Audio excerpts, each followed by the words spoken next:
喺某個下晝，嗰位外表慈祥嘅阿婆去咗佢親戚狗公屋企幫手煮飯，佢仲幫阿狗公拎咗啲蓮藕出去門口度曬。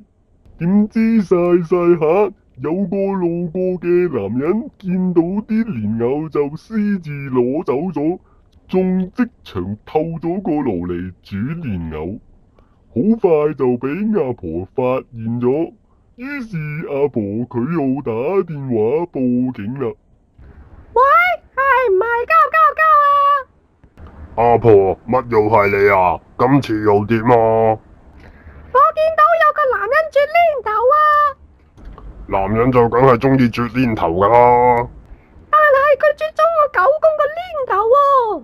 吓，乜原來係基民嚟噶？仲要連阿伯都唔放過添？你快啲講個事發經過嚟聽下。嗱，我阿狗公呢，佢平時就好中意攞個黏頭出嚟曬太陽嘅。吓，人哋鬼妹就話中意攞晒啫，估唔到你狗公都幾純陽噶喎。咁喺呢個時候呢，就有個男人經過，佢見到阿狗公個黏頭，佢就攞咗去啜啦。吓，光天化日之下都咁狼死？因為阿狗公個膠又粗又長又大碌，所以咪吸人注意咯。吓，咁唔怪得人哋情不自禁啦。咁呢，原本阿狗公個黏頭呢，就係粉紅色嘅，點知俾個男人啜啜下就變咗做黑色啦。吓，你狗公仲係拼黏咁犀利，不過個拼黏咁就俾人整黑咗，真係冇陰功咯。但係呢個男人就手勢唔好，連個黏頭都啜爛埋啊！吓，唔撚係啩？黏頭都啜爛埋，呢鋪真係樂極生悲咯。咁跟住呢，我阿狗公佢就好嗨啦。吓，黏頭爛咗都仲咁嗨，唔通係 M 男嚟嘅？佢就話個黏頭俾人啜咗，而家自己又冇得啜黏頭，佢要我幫佢諗辦法喎。咁你諗到乜嘢辦法啊？咁呢，原本我就諗住拎自己嗰個黏頭俾佢啜啦。哇，阿婆，你都幾抵得諗噶噃。但係就有問題啦，又有啲咩問題啊？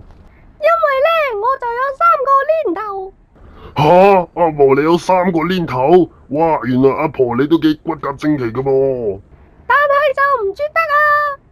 點解又唔啜得啊？一個呢就太乾，咁阿婆上咗年紀就梗係冇咁 juicy 噶啦。一個呢就太硬，吓，硬咗，唔會係乳癌啊嘛？一個呢就仲係粉紅色嘅。哇，估唔到阿婆你都仲係拼黏咁犀利喎。不過粉紅色嗰個呢就生咗蟲。吓，黏頭生蟲，阿婆你係咪平時唔記得消毒啊？咁點算啊？咁我見佢都生晒蟲，我咪唯有切咗佢，然後掉翻落田度攞嚟種花咯。哇，阿婆，估唔到你啲環保意識都幾高噶喎。咁我依家就冇晒辦法啦。阿 Sir，你有冇2個黏頭可以借住俾我先啊？我就梗係有2個黏頭啦，仲2個都好健康添啊，但係梗係唔會借俾你噶啦。阿 Sir，你做下好心啦，最多我幫你啜埋一份啦。